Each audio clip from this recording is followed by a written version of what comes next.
क्या है कि इन कॉरस्पॉन्डेंस ऑफ टू ट्राइंगल्स के दो ट्राइंगल्स को कॉरस्पॉन्डेंस उनकी जब की गई, उनमें जब राब्ता कॉरस्पॉन्डेंस जब की गई तो उसमें सिर्फ एक साइड जो थी, एक ट्राइंगल की एक साइड और दो एंगल्स दूसरी ट्राइंगल की एक साइड और दो एंगल्स के कॉन्ग्रुएंट हैं। उसके बाद है कॉमा।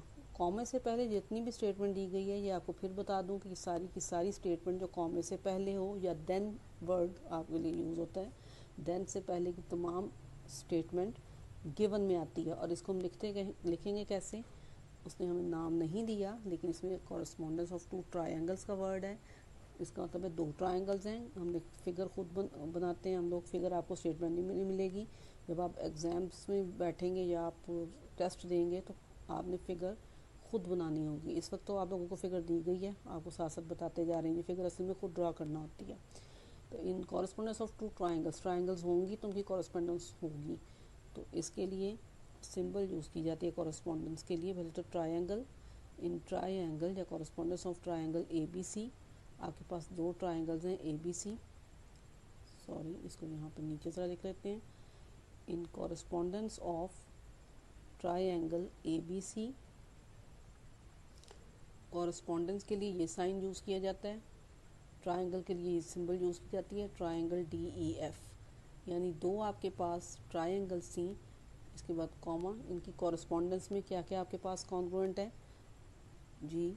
देखें एंगल बी के साथ सिर्फ एक कट लगा हुआ है और एंगल ई पर भी एक कट है। इसका मतलब है एंगल बी और एंगल ई आपस में कॉन्ग्रुएंट है, यानी of same size and of same shape हैं। उसके बाद साइड BC है, लाइन सेगमेंट BC, ट्राइंगल की ये साइड है, is congruent to second triangle में क्या है EF। Okay, now the third part is angle C। Angle C of triangle ABC is congruent to angle F। Angle F को आप यहाँ पर एंगल EFD भी कह सकते हैं। ये आप 7th क्लास में भी पढ़ चुके हैं और 8th क्लास में भी मेरा ख्याल है कि आप लोग पढ़ चुके होंगे कि एंगल को आप मुख्तलिफ तरह से सिम्बॉलिकली लिख सकते हैं। इसको एंगल F भी कह सकते हैं और एंगल EFD भी। अगेन एंगल C को आप BCA भी लिख सकते हैं। यहाँ पर EFD लिखने का मेरा पर्पज़ है क्योंकि मैंने इसको आगे यूज़ करना है। अगर ना यूज़ करना हो तो मेरे लिए ये भी काफ़ी है। ठीक, अब प्रूव क्या करना है, आपको अभी बताया था कि प्रूव करने का मतलब है कि आपने जो ट्राइंगल के देन के बाद की स्टेटमेंट है उसको आपने साबित करना है कि ट्राइंगल आप क्या कह रहे हैं, then the triangles are congruent. यानी says triangle ABC is congruent to triangle DEF।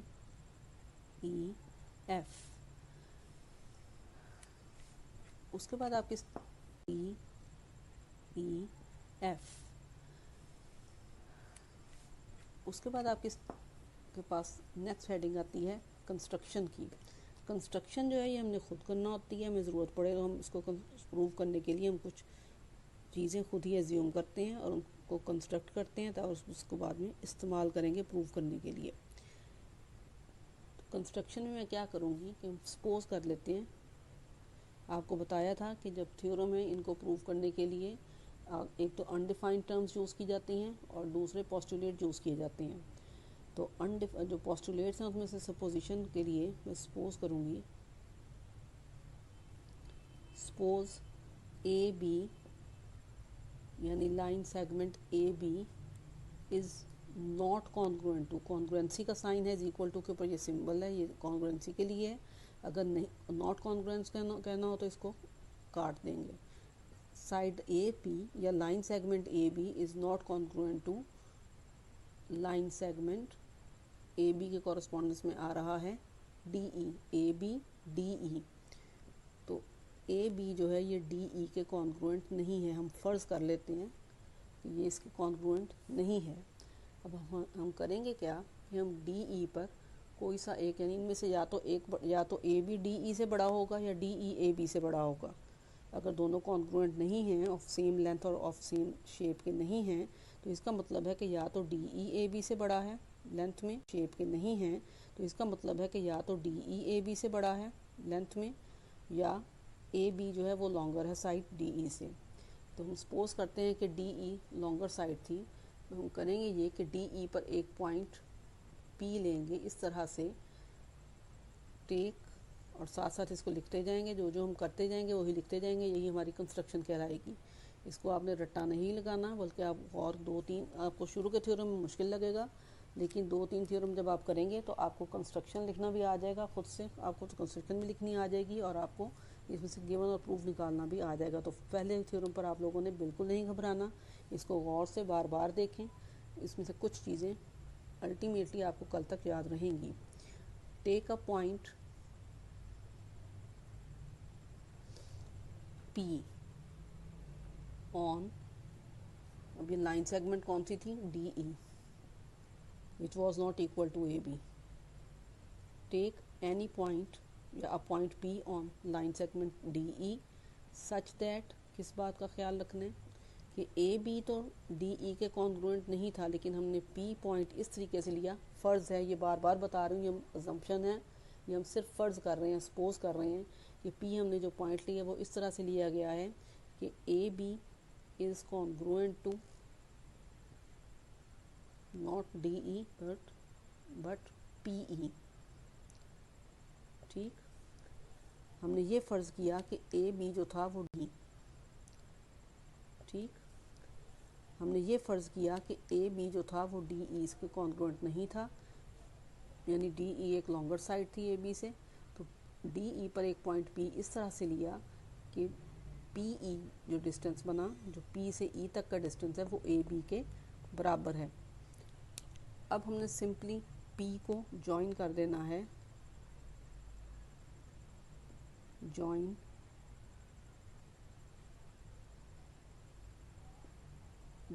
P to F. Join करते वक्त आपने याद रखना है कि आपने जो भी लाइन कंस्ट्रक्शन करनी है खुद से, वो आपने अगर कोई लाइन सेगमेंट ड्रॉ करना है तो उसको डॉटेड लाइन के ज़रिए ड्रॉ करना है। पी को जब हम एफ से जॉइन करेंगे तो ये देखिए मैंने इसको डॉटेड लाइन के ज़रिए जॉइन किया, मैंने फुल लाइन नहीं लगाई।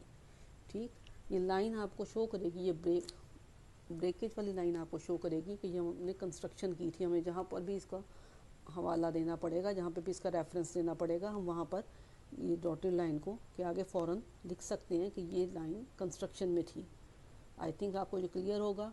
और एक बात बता दूं, मैंने इसको सेपरेट पेज पर इसलिए कर रही हूँ ताकि आपको पता चल जाए कि इंटरलीफ के पेज पर एक कॉपी जो है उसके खाली जो पेज है उस पर आपने एक थ्योरम की स्टेटमेंट लिखनी है, स्टेटमेंट के बाद आपने फ़िगर ड्रॉ करनी है, फ़िगर के बाद गिवन है, बेशक आप उसके साइड बाय साइड चला लें, और उसके बाद टू प्रूफ की हेडिंग देनी होती है, और उसके बाद